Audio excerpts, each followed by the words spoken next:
Assalamualaikum warahmatullahi wabarakatuh.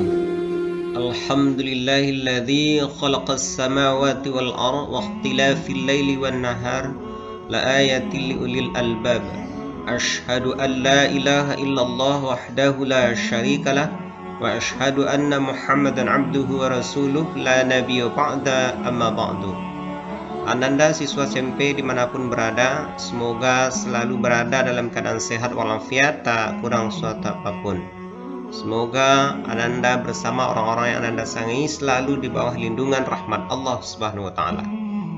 Puji dan rasa syukur kita selalu kita persembahkan kehadiran Allah Subhanahu wa Ta'ala atas segala limpahan rahmat, nikmat dan karunia-Nya kepada kita semua. Selawat serta salam kita sampaikan kepada junjungan kita, yakni kepada Nabi Muhammad sallallahu alaihi wasallam. Ananda yang dirahmati oleh Allah, berjumpa kembali bersama Ustadz dalam pembelajaran pendidikan agama Islam dan budi pekerti, yang hari ini kita akan membahas tentang menghindari minuman keras dan judi. Ananda yang dirahmati oleh Allah, Quran surat Al-Maidah ayat 90-91 berbicara tentang, diantaranya berbicara tentang persoalan judi dan minuman keras. Mari sama-sama kita baca.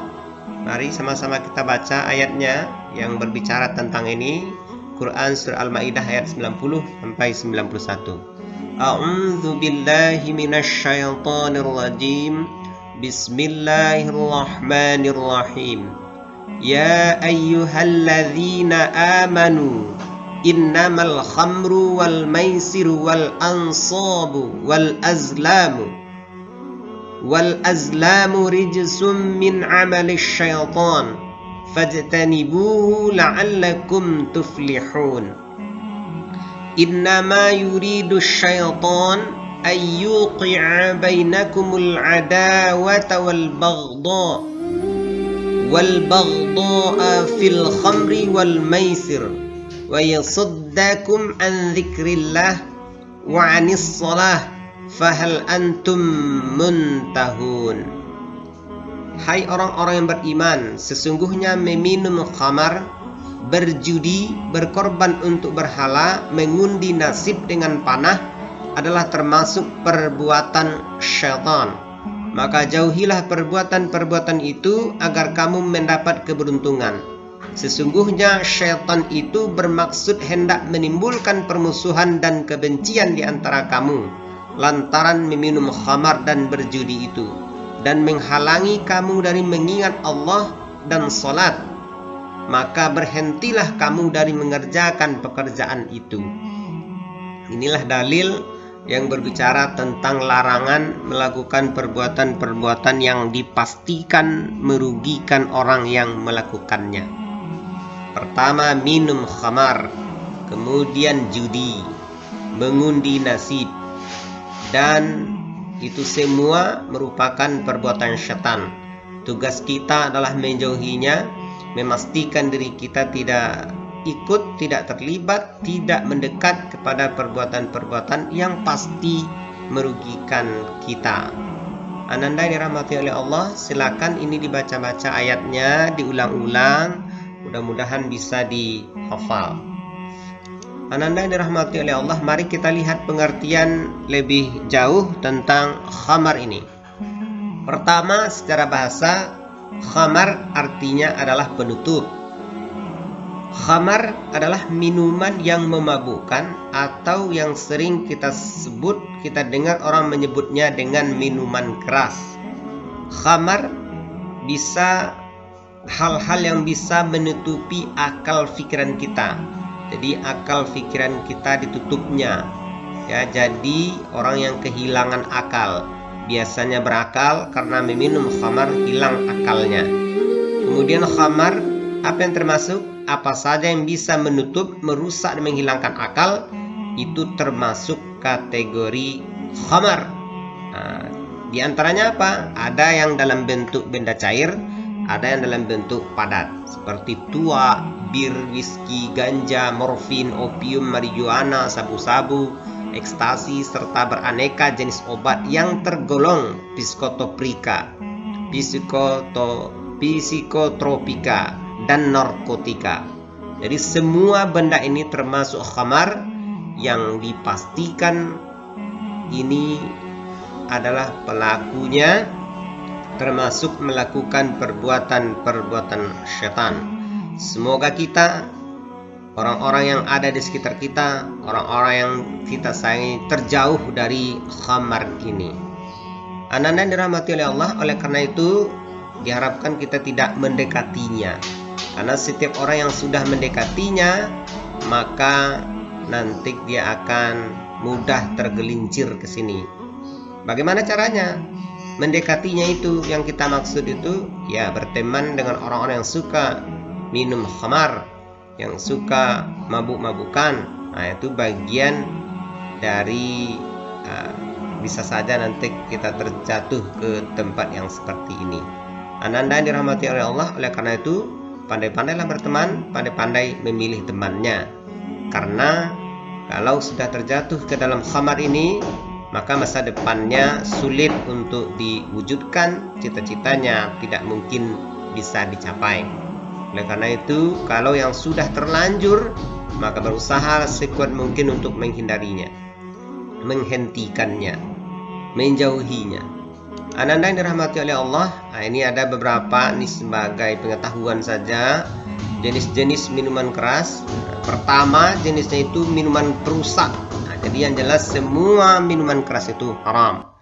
Yang pertama, minuman keras yang sifatnya perusak pertama, golongan A. Nah, ini adalah golongan pertama minuman keras yang memiliki kadar alkohol atau etanol terendah, hanya mengandung 1-5%.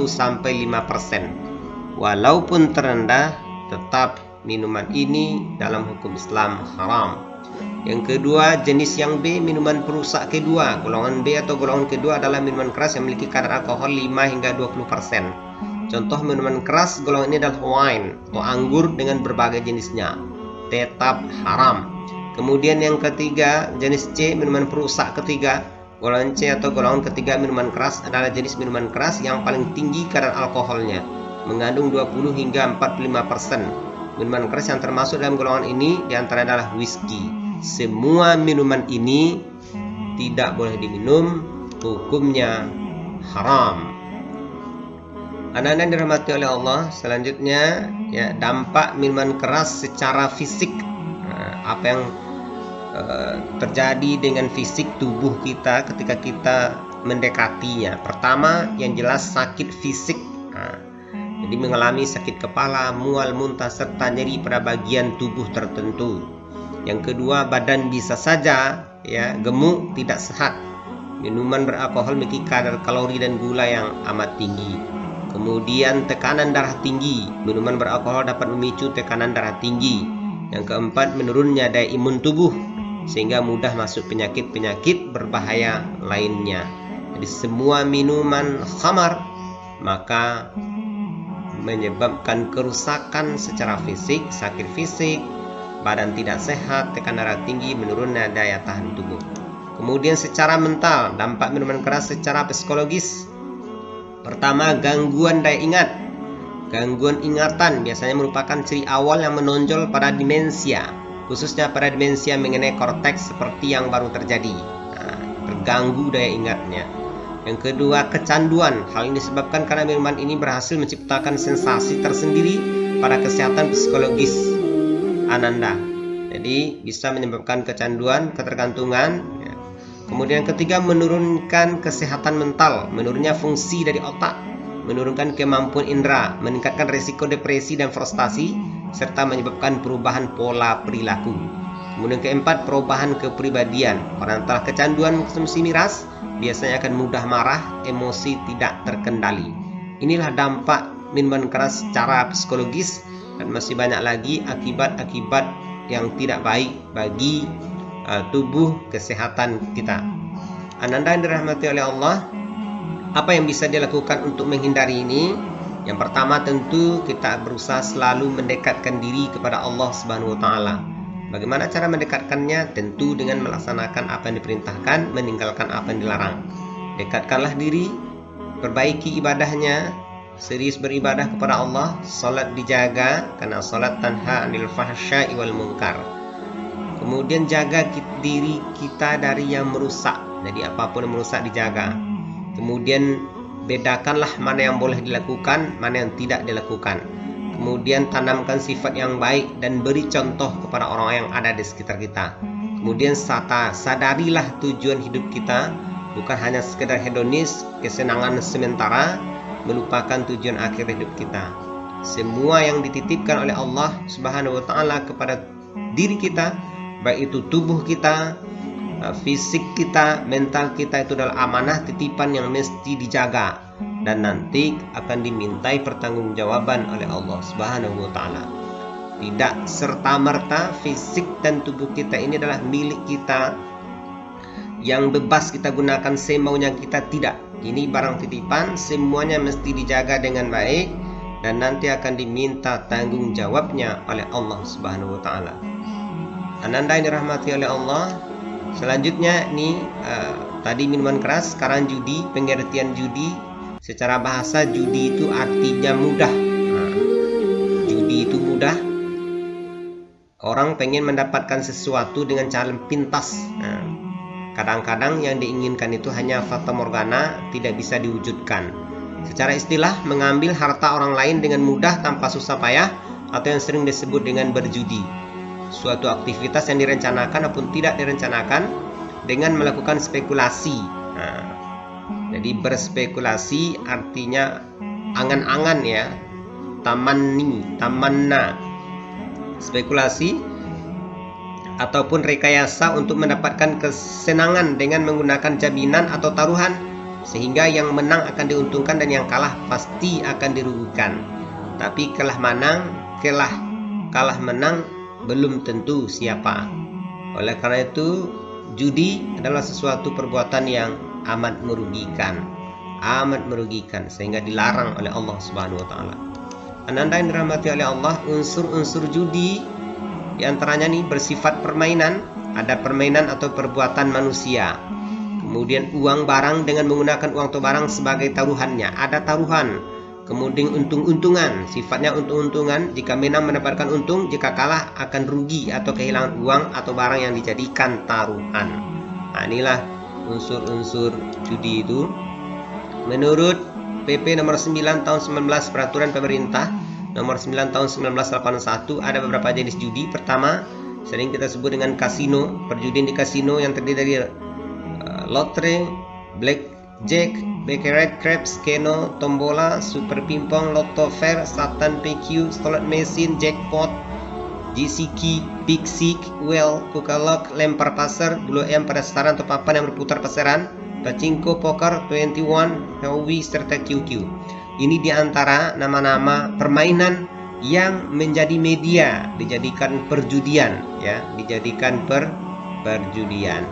Pada dasarnya permainan itu mungkin untuk sekedarnya saja tidak mengapa, ya, untuk sedang olahraga.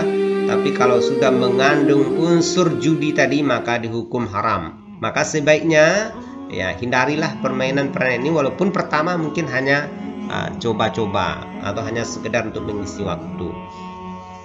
Tapi akhir-akhirnya akan terjebak ke dalam judi, merupakan perbuatan ismun, perbuatan dosa. Kemudian keramaian, nah, di tempat keramaian ini juga perjudian di tempat keramaian yang terdiri dari lempar pasar bulu ayam pada sasaran atau papan yang berputar pasaran, lempar gelang, lempar uang koin, tim pancingan, menembak saran putar, lempar bola, adu ayam, adu sapi, adu kerbau, adu domba, adu kambing, pacu kuda, kerapan sapi, pacu anjing, mayong, macang, nerek. Ini semua permainan, ya.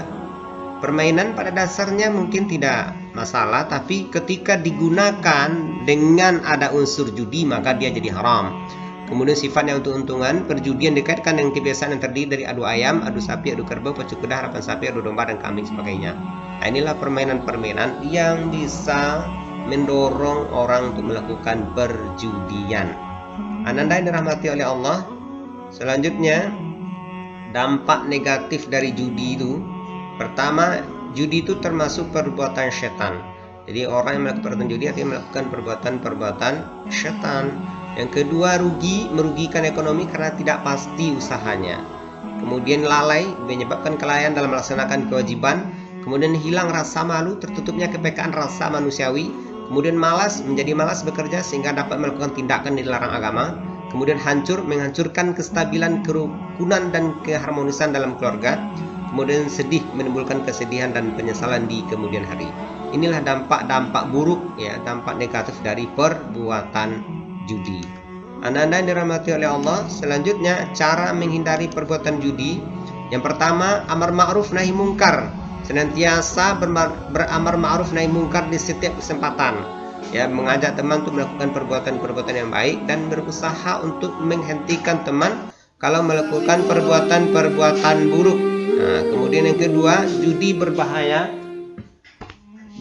berbahaya, mensosialisasikan dengan jelas tentang bahaya judi, ya, sampaikan pada kawan, kepada teman, judi itu sangat berbahaya. Kemudian tindak tegas, ini pihak hukum menindak secara tegas pada pelaku perjudian oleh aparat yang berwenang. Kemudian hati-hati bergaul, berusaha menghindari pergaulan dengan penjudi. Nah, tidak usah berteman dengan orang yang suka berjudi. Kemudian cari yang halal, senantiasa berusaha mencari rezeki yang halal dan qanaah akan pemberian Allah Subhanahu wa taala, merasa rela, merasa cukup terhadap apa yang telah diberikan oleh Allah. Kemudian selalulah beristighfar, senantiasa beristighfar kepada Allah Subhanahu wa taala. Astaghfirullahalazim. Karena setiap diri kita, siapapun dia, muda maupun tua, punya kesempatan peluang yang sama untuk melakukan perbuatan-perbuatan yang dilarang oleh Allah Subhanahu wa taala. Anda yang dirahmati oleh Allah. Kemudian selanjutnya kita lihat ini hikmah menghindari perjudian. Pertama, ya, istiqomah menjalankan tanggung jawab. Kemudian perekonomian keluarga akan jadi stabil. Kemudian melatih diri untuk sabar dan tenang. Kemudian senantiasa selalu berzikir dan beribadah. Kemudian termotivasi untuk selalu mengamalkan agama. Kemudian kehidupan keluarga menjadi kokoh dan mandiri. Yang keempat, menumbuhkan perasaan malu dan kasih sayang. Ini di antara hikmah menghindari perbuatan judi yang manfaatnya sangat besar kalau mampu mengendalikan diri. Barangkali ini saja pembelajaran kita hari ini, semoga bermanfaat. Nah, kita tutup dengan hamdalah, alhamdulillahirabbil alamin. Assalamualaikum warahmatullahi wabarakatuh.